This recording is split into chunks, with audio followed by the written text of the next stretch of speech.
coming up on the Inside Indiana Business Television podcast, a special edition of the show focusing on women in business with high-profile guests and guest hosts. We'll feature women leaders in industries including technology, life sciences, construction, education, sports, and alcohol. And our special Insiders panel will cover topics including the wage gap, mentoring, and how to get more women into leadership positions, corporate boards, and political offices. Welcome to the Inside Indiana Business Television podcast. I'm Andy Ober. This week, we spotlight the women taking leadership positions in Indiana business. The special edition of our show features big-name guests and guest hosts to spotlight the incredible work that women are doing in Indiana. In that spirit, let's turn the podcast over to Inside Indiana Business reporter Kylie Valletta. Thank you, Andy. The Chief Operating Officer of Indianapolis-based The Finish Line says more women need to be represented on boards and senior management teams for companies to improve their bottom lines. Melissa Greenwell, who outlines the argument in her book Money on the Table, joined Inside Indiana Business host Gary Dick to discuss the issue. You have been Chief Operating Officer for about 2 years at The Finish Line. Correct. You've been with the company for more than 9 years. Just to kind of tee things up, we want to talk about your book, but as you look at the landscape in Indianapolis, generally speaking in Indiana, for women in executive leadership positions, C-suite execs, board positions, how would you characterize it? Well, we are making some progress, but there is still great opportunity. Women still hold less than 20% of executive positions. As you look at the reasons, and people will say, why is it so important to have women in executive leadership positions? A number of reasons for that. Among them, some data that points to financial performance. Right. It's really about the money. I mean, when you think about the power of diversity of thought, to think that most of the time we're missing one of the genders in the gender diversity scenario, then we're absolutely not getting to the best solutions. You really get at the issue in your book, which you released a little over a year ago, Money on the Table. First of all, what prompted you to write the book? Yeah. So in 2014, I became involved with an organization called Mentoring Women's Network. It's now Pass the Torch Foundation. And that same year, Sheryl Sandberg's book, Lean In, was released. And so the media started writing about this topic. You couldn't pick up a paper without seeing an article about the lack of women in senior leadership and on boards. So while there was much attention on this issue and the problem, no one was really talking about what do we do about it, what's the solution. And so that's what Money on the Table is designed to do, to provide the roadmap for a solution. What are some of the things that lots of organizations talk about wanting to increase and get more gender balance in their organizations? What's stopping them? What are they not doing that maybe they could to change things? Well, not being thoughtful about how we achieve that, not being deliberate enough. More now means more later, so we really have to build the pipeline early in the process. And then we have to do the things that are necessary to keep female talent. So, as we see people progress through their careers, women progress through their careers, they start to fall out of the workforce about the time they achieve that manager, director level, which is a shame because we've invested so much in this talent, and then they leave our companies and organizations. Yeah, you have a list of 10 rules, 10 tips in the book that are very interesting. Among them, taking more risks on female employees. Yes, absolutely. So, women as a gender are more apt to wait to be recognized for their good work, as opposed to always raising their hands like our male colleagues do. And so I think sometimes we have to take a closer look around, and we have to invite someone to take an opportunity. And so that means taking a risk, because we don't always automatically notice those people. You also talk about creating a brand that is inclusive. Branding is important. Right. When you talk about branding in this gender balanced situation, what do you mean? Yeah. So we have to think about how our companies can connect to women and how we market that to women, whether it's a product or a service. We have to think about our culture and how that attracts female talent. What are the great things that we're doing to keep our female talent? And we need to create a brand around that. I want to touch quickly, you mentioned mentoring, how important that is to the Absolutely. process. It should be in the job description of every senior executive. And very quickly, the reaction to the book. You've gotten a lot of reaction. Yes, great reaction over this last year. I think, too, in the current political climate, we're gaining a little momentum as well. But it's actually gotten a great reaction. All right. The book is Money on the Table. Melissa Greenwell, the COO at The Finish Line, the author, getting some great reviews. Melissa, thanks for being on as always. We'll talk to you soon. Thank you. All right. Still to come, the woman behind some of the biggest construction projects in southwest Indiana and a spotlight on a woman-led coding education company. But first, Bloomington-based startup The Bee Corporation has landed more than $250,000 in funding to boost research on its beehive monitoring system. The new model will focus on data aimed at addressing common threats to beehive health. CEO Ellie Sims talked about the effort with segment guest host Sarah Croft, Senior Director of Communications with TechPoint. Why don't you start by telling us a little bit more about why you founded the B Corp? Yeah, so we founded the B Corp because of the problems associated with hive loss. We have half the hives in the US that we had in 1960. So when I founded this company, I had read some interesting studies that had used sensors to research beehives. And I thought that those would be really interesting to actually apply to industry and solve practical problems for beekeepers. And so that's been the main business model since we've started. Wow, that's fascinating.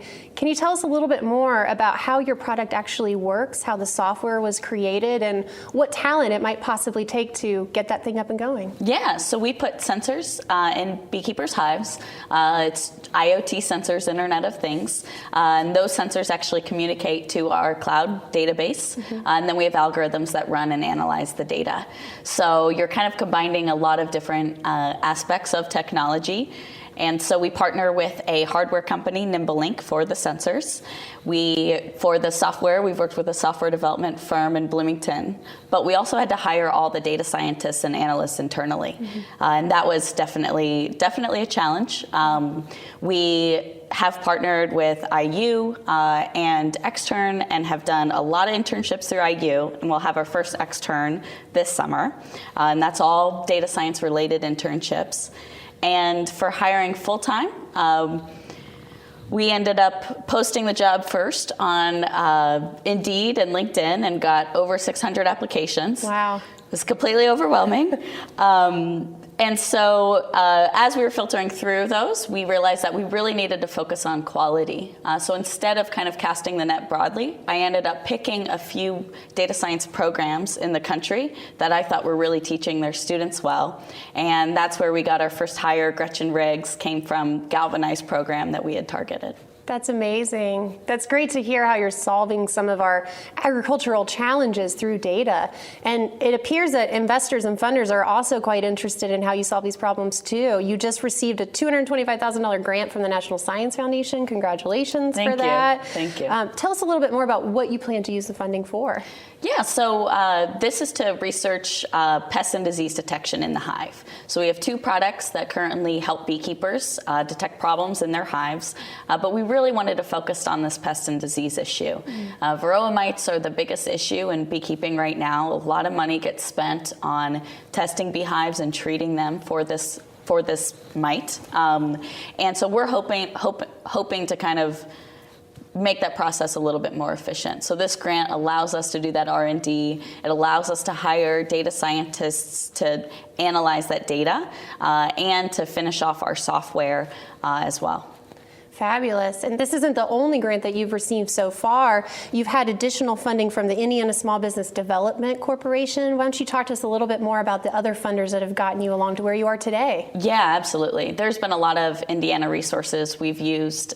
So even with the NSF grant, we used IEDC and Elevate to actually, they matched the grant and gave us $50,000. So that actually will help make sure that grant gets further along. And we also worked with ISBDC on their mentor program grant. So that actually funded the software development that's going to kind of be wrapped around the research we're doing. Fabulous. Well, we are super excited to hear that you've been nominated for one of our TechPoint Mirror Awards in the Rising Star category. Another congratulations for you. Thank you. What does it mean to you to see that your name is among those list of other individuals also nominated for the award? I mean, I'm extremely honored. It's always a little weird to have my name be up there because obviously my team is amazing and are the reason we've gotten this far. And that includes, the people I'm working with every day in the office, but also our mentors and advisors. So it's always a little weird to have me up on a pedestal, but we're all very excited at the B Corp. We just celebrated our 2-year anniversary 2 days ago. So things are going really well. And I think the Mirror Awards kind of captures kind of where we are in our company and the growth we've had. So I'm extremely honored. Yeah, congratulations on the nomination, Ellie, and we're Thank you. excited to see where the company goes from here. Awesome. Thank you, Sarah. Later in the podcast, a woman-led tech company zeroes in on coding, and we talk to the woman behind some of the biggest sporting events in Indiana's history. But now, Barb Dahm has been part of some of the biggest construction projects in southwest Indiana, including major efforts in Princeton, Newburgh, and downtown Evansville. These days, she's helping oversee a $70 million project with lead contractor Skanska. Dahm spoke with guest host and WGU Indiana Chancellor Allison Barber. Barb, tell us a little bit about your background. You started at IU in computer science and business, and then from that STEM education degree, you transitioned to construction management. Walk us through that. Oh, wow. It's been an adventure. I graduated, like I said, from IU. And when I graduated, not telling my age, but the IBM PC was invented. We had 8-inch floppies at that time. I worked for an underground construction company at that time, and I rewrote the estimating systems. Well, they needed an additional person to work with the U.S. Department of Reclamation with Hoover Dam and scheduling. And I went out to that project.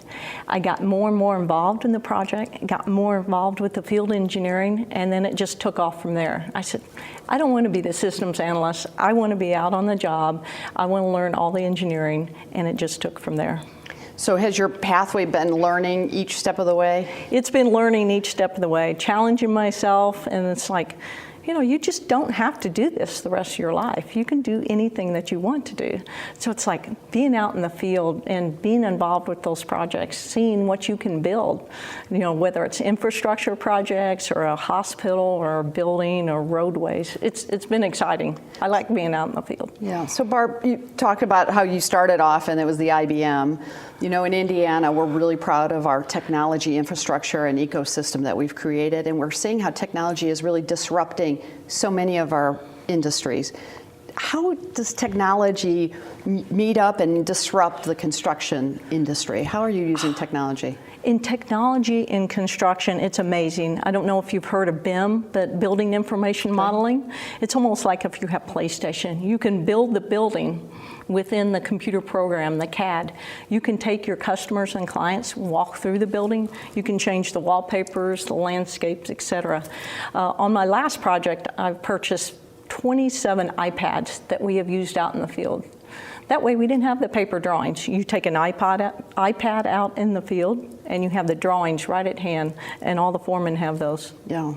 So why should someone consider a career in construction management? If you met with somebody today, why would you recommend this type of work? It's exciting. I mean, when you can be involved in changing people's lives. It's meeting new customers, new clients, developing those relationships. Whether I'm building a hospital, a school, a manufacturing plant, I have those relationships with the customers and clients I've done. I can drive by and say, I helped build that. Yeah. And how would someone prepare today for a construction management career? Well, I mean, there's a lot of great Indiana schools to prepare in construction management. I mean, they have those CM programs either from Purdue or ISU or Rose-Hulman, et cetera. But, as a female, I don't think that you could graduate with a mathematics, physics, any type of those degrees. Just empower yourself. Yeah. Just never stop learning. And then tell us in our last few seconds here, what excites you about Evansville? Oh, Evansville is the third largest city in Indiana, and it's just amazing. The downtown redevelopment, along with the medical school that I'm part of, the streetscapes projects, connecting the downtown with everything, restaurants, the Ford Center. You know, everybody was out at the suburbs, but now they're being driven downtown. It's amazing, especially the beautiful river. Yeah, great. Well, Barb, it's been a pleasure having you on the show. Thank you, Congratulations on your success in your career. And thanks for what you're doing to make Indiana really a great place for all of us. Thank you for being here. Thank you. Thank you. Remember, you can catch Inside Indiana Business Television on stations throughout the state every weekend. Head to InsideIndianaBusiness.com to check listings. Still to come, a woman working to make Indiana a sports capital and a spotlight on some of the leading women in Indiana's alcohol industry. But first, Codalicious is a woman-led technology company that develops and licenses educational curriculum for teaching problem-solving and analytical thinking through coding. Co-founder Christine McDonnell is an electrical and computer science engineer. She talked about the company's aggressive growth plans with guest host and Farm LLC CEO Aaron Albert. Let's start with a 50,000-foot view. Tell us about Codalicious and your role. Yeah, so at Codalicious, our mission is to transform the way that elementary and middle school educators are able to teach kids how to code. So we deliver a fully vetted, comprehensive, in-person teacher-led curriculum that educators can use to begin instructing students as early as 3rd grade, and we have curriculum that advances them up through 8th grade. Love that. And we were talking off camera about the kind of triple methodology that a lot of your platform is focused around. Can you share that with our listeners and watchers? Yeah, so one of the ways that we engage students through our curriculum is developing the content to address their different learning styles. And so there are certain aspects of the curriculum that have them in front of the computer doing coding and learning projects that way. But we also have other segments which take them away from the computer and provide them hands-on activities that reinforce the coding concepts that are up for instruction through either hardware development or other activities. And then we have a kinesthetic portion, which is a get up and move, which we really try to reinforce the same coding concepts that we're teaching in front of the computer in a way that makes it fun and dynamic for students to learn. Can you talk about some of the partners that Codalicious has partnered up with and what your future ambitions are around that?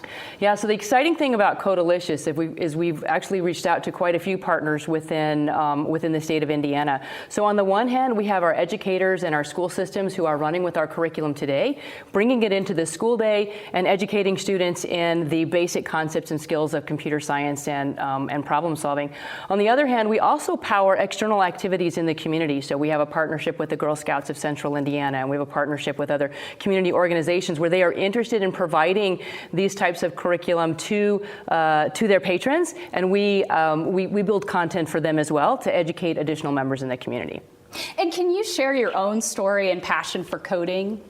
Yeah, so I remember the day my math teacher who had brought computer science and computers into the school, and I must have been asking her some questions because she asked me to stay after class, and then she opened up the back of the computer, which I didn't even know the back of the computer could open up.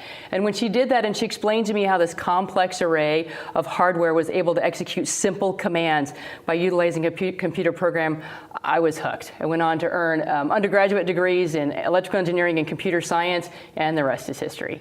Yeah, and we were talking off camera as well about STEM and the initiative at a broader level. Can you talk a little bit about that, because we share that passion? Yeah, I think the opportunity for STEM, particularly as it relates to the elementary and middle school students, is exposing them to anything that they can do with it to help build their confidence. Because all projects in the world of STEM require a persistence or a problem-solving analytic where it never works the first time, perhaps not the second time, and many times not the 10th time. And so when you are actually able to build that confidence at a younger age that allows you to problem solve and collaborate and navigate through the challenges that are presented through any STEM curriculum, in our case it's coding and hardware, then it builds that confidence so that as they move through their own education, they can see themselves doing these roles in the workforce. And last question, really briefly, what's your view for Codalicious 2 to 5 years from now? Yeah, so we have very exciting aspirations for Codalicious. So we built out a platform of courses. We have 8 different ones that educators can license today. Our interest is taking it not only across the state, but across the United States as well. So our objective for the next 12 months is 100 schools, with 20% of them outside of Indiana. And our growth patterns after that have us on target for large revenue growth over the next 5 years. Well, thank you so much, Christine McDonald of Codalicious. We appreciate your insights. Thank you, Erin. It's been wonderful. Later in the podcast, the local ladies of alcohol and a special edition of The Insiders. But now, Allison Millington is one of the main reasons the Super Bowl in Indianapolis is widely considered a success. Now, as Senior Vice President of Events for the Indianapolis Motor Speedway, she is focusing on the 102nd running of the Indianapolis 500. She spoke with Inside Indiana business reporter Mary Rachel Redman. So let's get right to it. The Indy 500 just around the corner. What's your day-to-day like right now? Well, we have a lot going on now that we've hit the 100-day out mark and counting down towards May. I look at event planning as a huge jigsaw puzzle. So we've got hundreds and hundreds of pieces that we're trying to put together, and those interlocking pieces then cause lots of meetings, lots of communications, lots of collaboration. So I would say most of our days right now are spent going through our planning, refining our planning, and then starting to execute everything as we head into May. Are there any new twists we're going to see this upcoming race? Well, every year we try to certainly improve our spectator experience. The month of May is a global destination for so many people. So what we try to do every year is have different things for different people. So if one thing doesn't work for you, we've got something else. Because really we've got 30 days in May that we want people to come to Indianapolis, enjoy the track, enjoy the region. So we've got a couple new things this year. One is we've got tiny houses on property. So we had introduced our glamping experience a few years ago. We're actually putting tiny houses on our property this year, so people will be staying in like little hotels around the property. So that'll be a new experience for us this year to see how that is. We have just finished announcing all of our music talent, and our concert events continue to grow. Our talent continues to get better. We've certainly got A+ talent. So each year we've sort of elevated our spectator experience and tried to make sure that we've got something for everybody that everyone can enjoy. Speaking of something for everyone to enjoy, there's one woman that's going to be making a big debut. Her final race, Danica Patrick, ending her career at the Indianapolis Motor Speedway.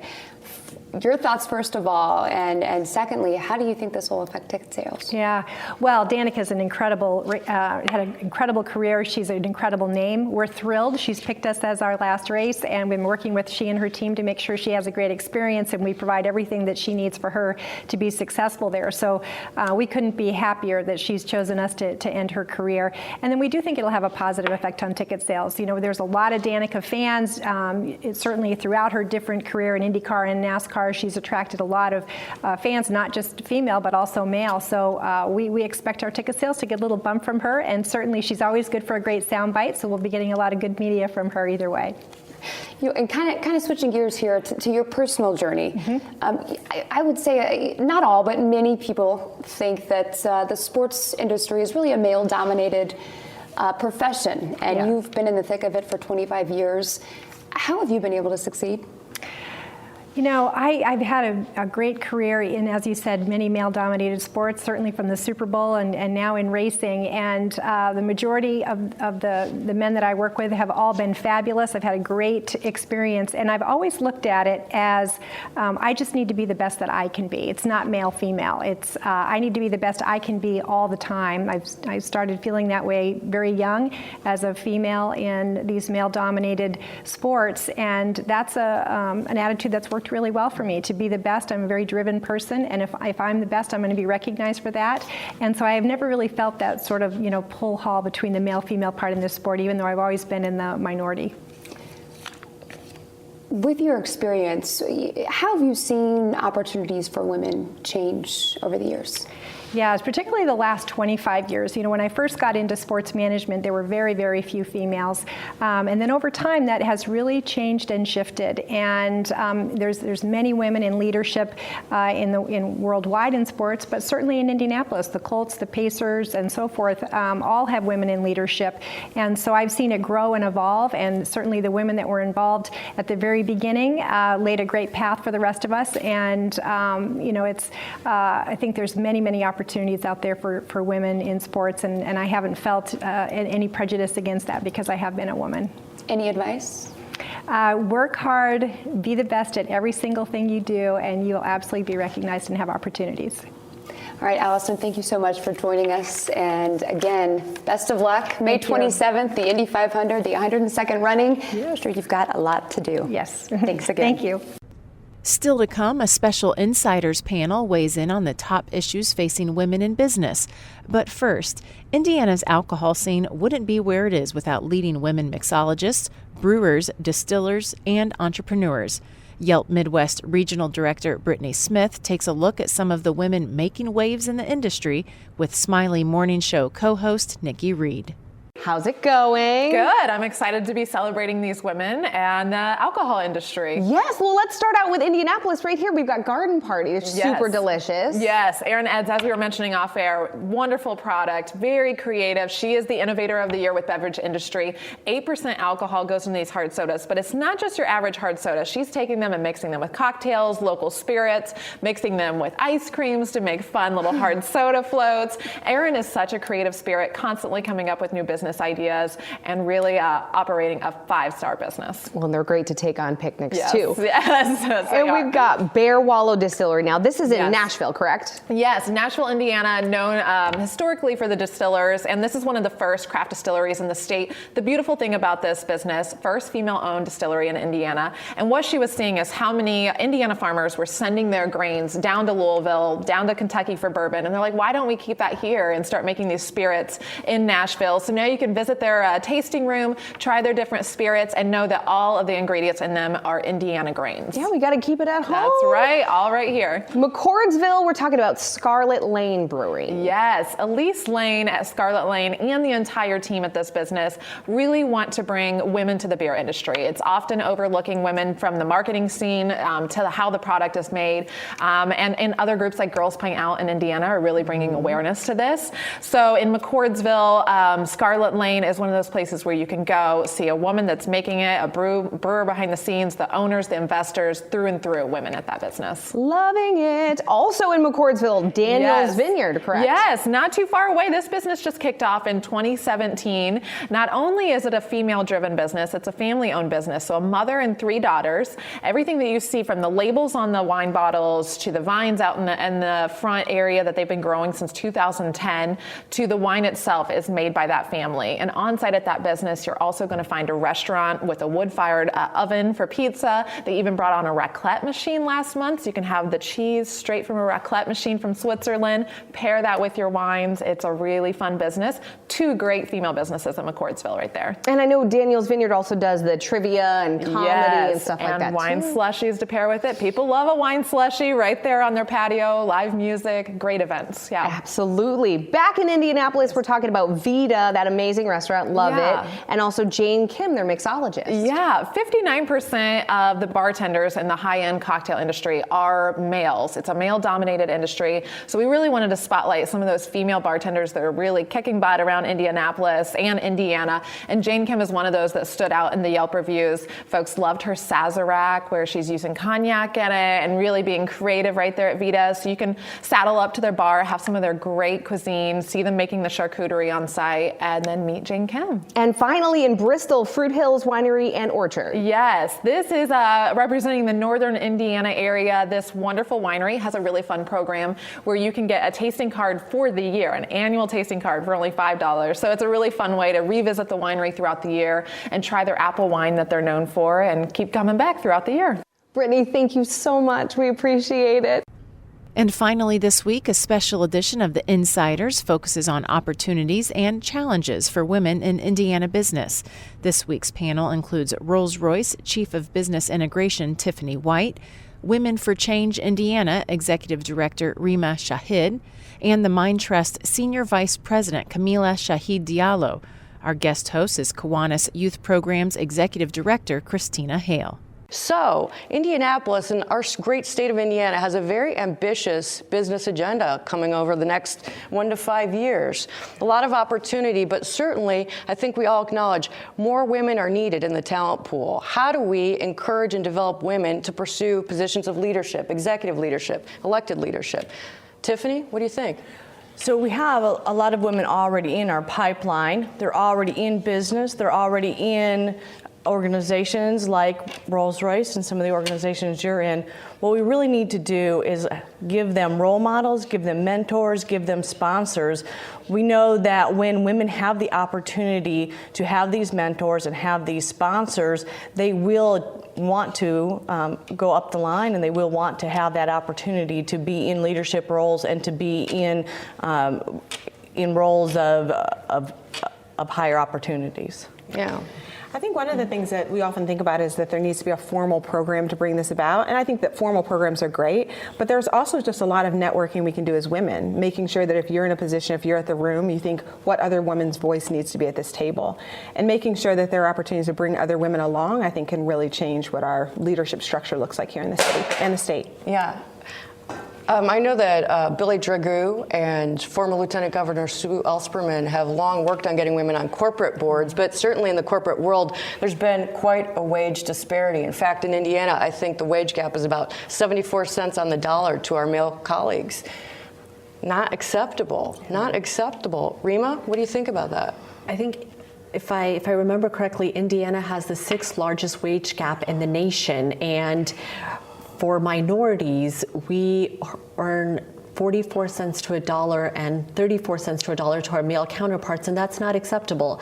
I don't think the women of Indiana, the only thing that's holding us back right now are our Indiana laws, because we have the talent, we have the capabilities, and we need to move forward as a state.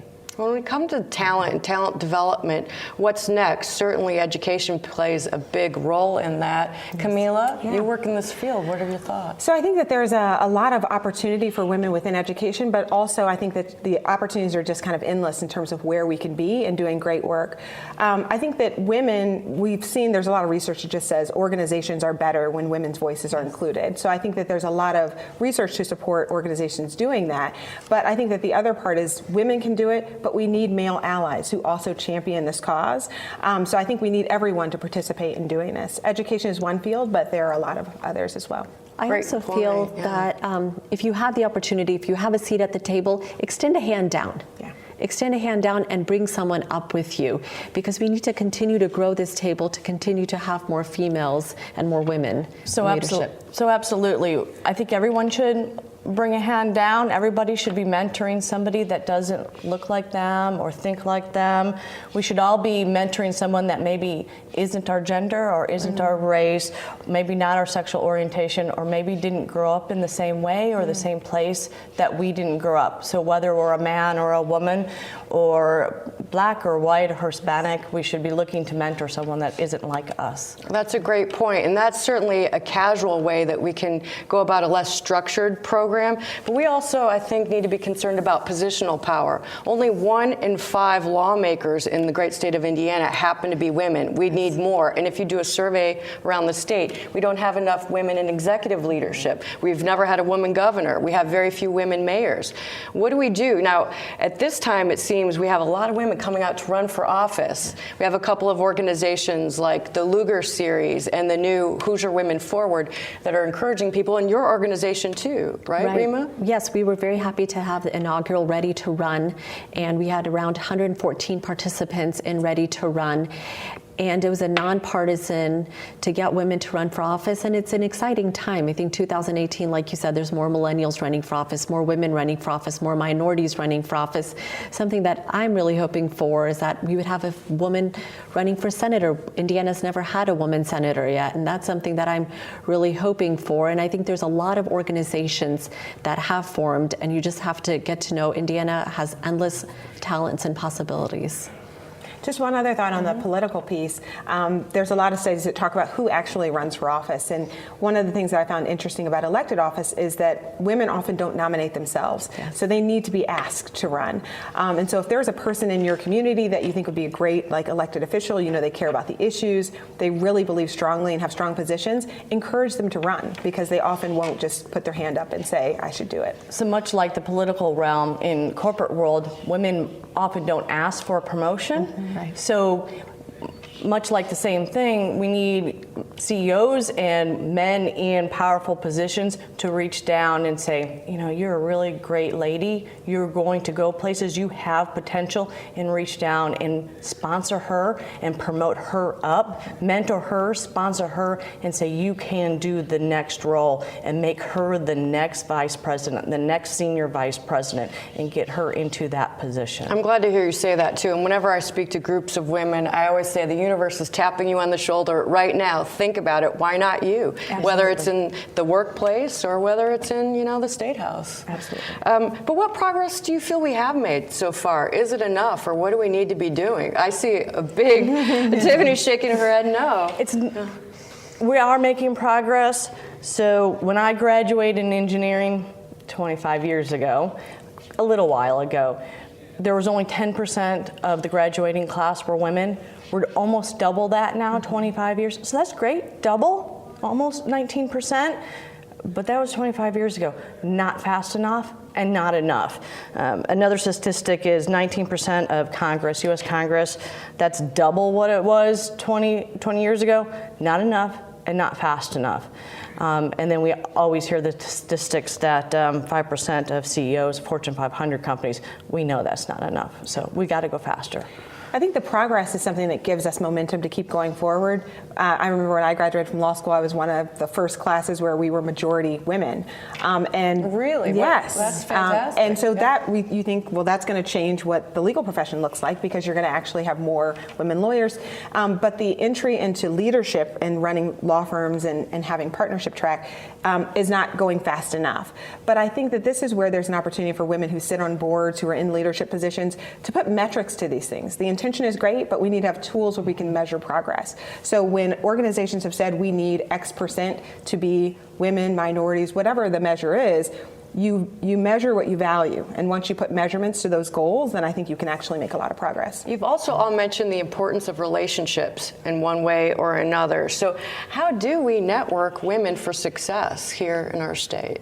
I think as women, at times we tend to scare other women. You know, it's so hard to balance work and family life. It's so hard to do this. It's so hard to do that. Instead, I think we need to empower and encourage one another. You've got this. You can do this. If I can do this, so can you. I think that's so important to me because I know when I started to work, a lot of people were discouraging me, scaring me. You have young children. How are you going to do it? It's going to be hard. You won't have time for anything. And you know what? There's a lot you can fit into 24 hours once you're determined. So what's a practical idea? What do you do, Tiffany? I mean, we're not taking the time to golf all afternoon. You know, when you're mentoring, when you are supporting these younger women, you know, down a little bit down the corporate ladder, lifting them up, like where do you do it? Is it over lunch, over coffee? Sure. So I do a lot of it over lunch. I do some of it on the phone. I am a Pass the Torch for Women 500 Circle member, specifically because I want to intentionally mentor women that don't look like me. And so I do that, but I do that over the phone, and I'm usually grabbing a sandwich while I do it. Sometimes I do it on the phone in the evenings while I'm traveling overseas. So in the evenings overseas, it's during the day here, so yeah. I can do that. So I do some of that. That's how I mentor women or others that I can do that when I can. But it sounds like we're all kind of prepared to step up and be superheroes for other women. Any last advice? I think women are incredible multitaskers, so we figure out how to fit it in. We do, don't we? Whether it's like I invite young women over to my home while I'm with my kids, like maybe having breakfast. There's a young student in college who we were trying to find times, and I said, hey, could you come over on a Sunday morning? So we can find ways to do it in the course of our regular lives, but the important thing is that it happens. Ask for help. Ask for help from ladies like us. Ask for help from places like Women in High Tech. Ask for help from your spouse or your friends. Ask for help. Yeah, and have each other's backs, I think, too, don't you? Yeah. When we uplift one another, we all rise. I think that's important. That's exactly it. When we uplift each other, we all rise. Yeah. Thank you. Well, I really appreciate you all being here today. That wraps up this week's Inside Indiana Business television podcast. Remember, you can find all of this week's TV segments as well as the top business news from throughout the state at InsideIndianaBusiness.com. While you're there, you can also subscribe to our platform of free e-newsletters. This is Kylie Valletta for Inside Indiana Business.